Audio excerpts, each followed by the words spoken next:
السلام علیکم defence lovers friends, defence updates میں افغان طالبان کی جانب سے 3 مزید اضلاع پر کنٹرول حاصل کرنے کی خبر پر بات کریں گے۔ ترکی کے مصنوعی ذہانت یعنی آرٹیفیشل انٹیلیجنس سے کنٹرول ہونے والے جنگی طیارہ تیار کرنے کی خبر کو بھی ڈسکس کیا جائے گا۔ اس کے علاوہ مصر اور پاکستان کی افواج میں تاریخی مشقوں کی خبر بھی اس ویڈیو میں شامل ہوگی۔ So let's start.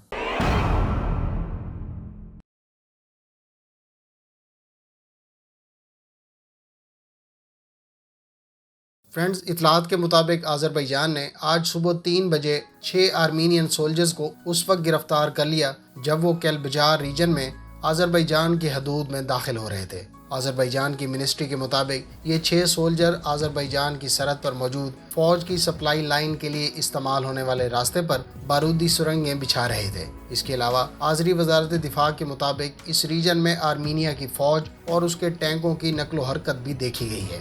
بعد میں آذربائیجان کی جانب سے اقدامات اٹھانے پر یہ نقل و حمل روک دی گئی۔ یاد رہے کہ دونوں سابقہ سوویت ریاستوں کے درمیان 1991 سے کشیدگی چلی آ رہی ہے۔ اس کشیدگی کی بنیادی وجہ آرمینیا کی جانب سے آذربائیجان کے علاقے ناگورنو کاراباخ پر قبضہ تھا، جس کو اب آذربائیجان نے 2020 کے آخر میں دوبارہ حاصل کیا۔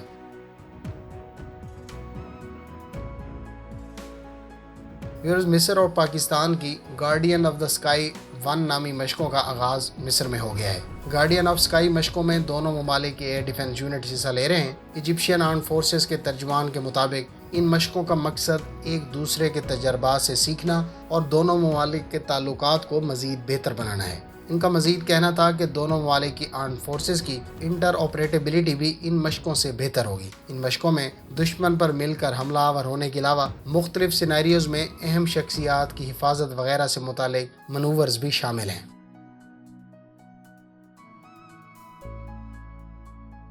فرینڈز، افغان میڈیا سورسز کے مطابق طالبان نے مزید 3 افغان ڈسٹرکٹس پر کنٹرول حاصل کر لیا ہے۔ تاہم افغان فورسز کا کہنا ہے کہ انہوں نے ایک حکمت عملی کے تحت یہ علاقے چھوڑے ہیں۔ افغان وزارت دفاع کے ترجمان روح اللہ احمد زئی کا کہنا ہے کہ افغان فورسز نے جنگی حکمت عملی کے تحت یہ علاقے چھوڑے ہیں اور سیکورٹی فورسز ان علاقوں کا دوبارہ کنٹرول حاصل کرنے کی مکمل صلاحیت رکھتی ہے۔ یاد رہے کہ یہ ڈسٹرکٹس افغانستان کے شمال اور مشرقی صوبوں میں واقع ہیں۔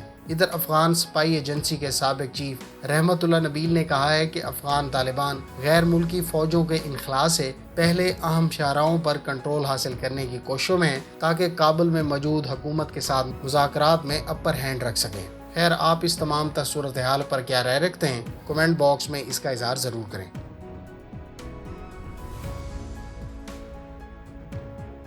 فرینڈ، ترک صدر طیب اردگان نے کہا ہے کہ ترکی عنقریب مکمل طور پر مصنوعی ذہانت سے کنٹرول کیے جانے والا جنگی جہاز بنانے والا پہلا ملک بن جائے گا۔ انہوں نے کہا کہ اس صلاحیت سے لیس طیارہ 2023 میں ترک فضاؤں میں پرواز کرے گا۔ ترک صدر نے کہا کہ ترکی کے ڈرونز کی کامیابی نے جنگی تاریخ کو دوبارہ لکھنے پر مجبور کیا ہے۔ انہوں نے مزید کہا کہ اس وقت 180 ترک TB2 ڈرونز ترکی سمیت دنیا کے 4 ملک استعمال کر رہے ہیں اور اس لسٹ میں مزید کئی ممالک کا اضافہ ہونے جا رہا ہے۔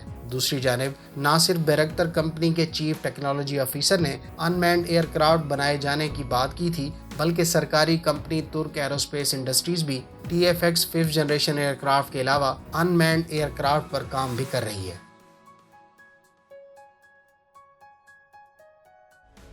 فرینڈز، امریکن AMRAAM یعنی advanced medium range air to air missile کے AIM-120D3 ورژن کا ایک اور کامیاب تجربہ کیا گیا ہے۔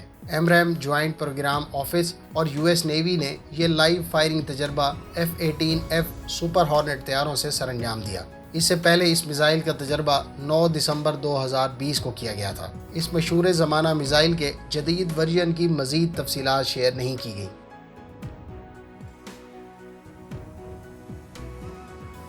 فرینڈز، پینٹاگون کے مطابق امریکی فورسز نے 160 C-17 طیاروں کے لوڈ کے برابر میٹیریل اور ایکوپمنٹ افغانستان سے شفٹ کر دیا ہے۔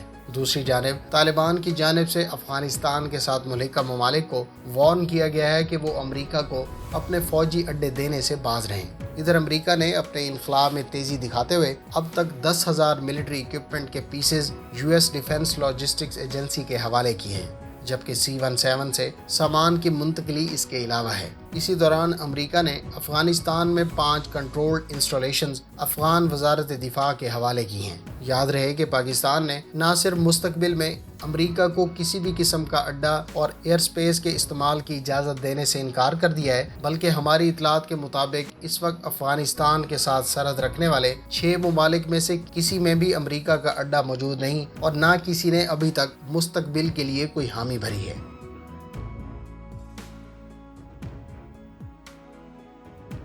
رشین سخوئی کا کہنا ہے کہ اس نے single engine next generation stealth aircraft پر کام شروع کر دیا ہے۔ سرکاری خبر رساں ادارے کے مطابق Sukhoi single engine light tactical aircraft develop کر رہی ہے، جس کا maximum take off weight 18 ton, speed mach 2 سے زائد، اور یہ super manoeuvrability, short take off and landing جیسی صلاحیتوں سے لیس ہوگا۔ اس میں تھرسٹ ویکٹر کنٹرول انجن کا استعمال کیا جائے گا۔ حکام کے مطابق اس ایئر کرافٹ کی تھرسٹ ٹو ویٹ ریشو بھی 1 سے زائد ہوگی۔ یاد رہے کہ جس ایئر کرافٹ کی تھرسٹ ٹو ویٹ ریشو 1 سے زائد ہو تو اس کا مطلب یہ ہے کہ اس ایئر کرافٹ کی تھرسٹ اس کے وزن سے زیادہ ہے۔ ایسا ایئر کرافٹ ورٹیکل کلائمبنگ کے دوران اپنی رفتار برقرار رکھ پاتا ہے، جبکہ زیادہ thrust to weight ratio aerial combat میں ایڈوانٹیج کے علاوہ surface launched anti aircraft missile سے بچاؤ میں بھی مددگار ثابت ہوتی ہے۔ سخوئی اس وقت ٹوئن سیٹ سو 57 اسٹیلتھ ایئر کرافٹ بنا رہی ہے، اور اس کو گزشتہ برس دسمبر میں رشین آرم فورسز میں شامل کیا گیا تھا۔ تاہم سو 57 ابھی تک کوئی غیر ملکی کسٹمر کی توجہ حاصل نہیں کر سکا۔ اس سے پہلے ترکی اور الجیریا کے بارے میں اسپیکولیشنز تھیں کہ وہ ان ایئر کرافٹ کو ایکوائر کرنے کا ارادہ رکھتے ہیں۔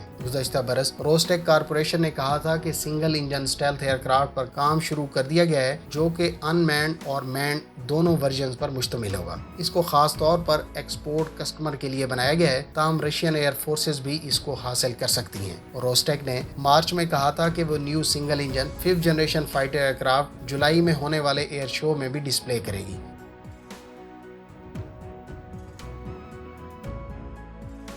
ترک ایروسپیس انڈسٹریز نے 6 upgraded F-16 block 30 aircraft ترک ایئر فورس کے حوالے کر دیا ہے۔ یاد رہے کہ ترکی مقامی سطح پر اپنے تمام 35 بلاک 30 ایئر کرافٹس کو اسٹرکچرل اپ گریڈ پروگرام سے گزار رہا ہے۔ اس سلسلے میں پہلا اپ گریڈڈ F-16 بلاک 30 طیارہ جولائی 2020 میں ترک ایئر فورس کے حوالے کیا گیا تھا۔ اس پروگرام کے تحت ہر ایئر کرافٹ کے ٹوٹل 1200 سے 1500 اسٹرکچرل پیسز کو اپ گریڈ یا ریپلیس کیا جانا ہے۔ اس پروگرام کی تکمیل کے بعد ایک ایئر کرافٹ کی لائف 8000 فلائٹ آور سے بڑھ کر 12000 فلائٹ آورز ہو جائے گی۔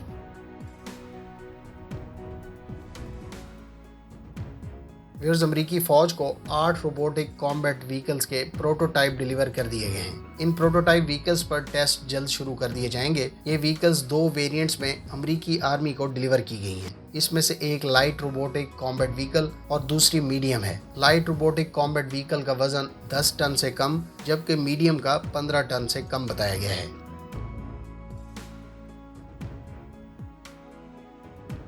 سعودی ایئر فورس اور یونان کی ایئر فورس کے درمیان مشترکہ ایئر ایکسرسائز فالکن آئی 2 کا باقاعدہ آغاز منگل کے روز کنگ فیصل ایئر بیس پر ہوا۔ ان مشقوں میں یونان کی ایئر فورس کے F-16 جبکہ سعودی عربیہ کے F-15C شرکت کر رہے ہیں۔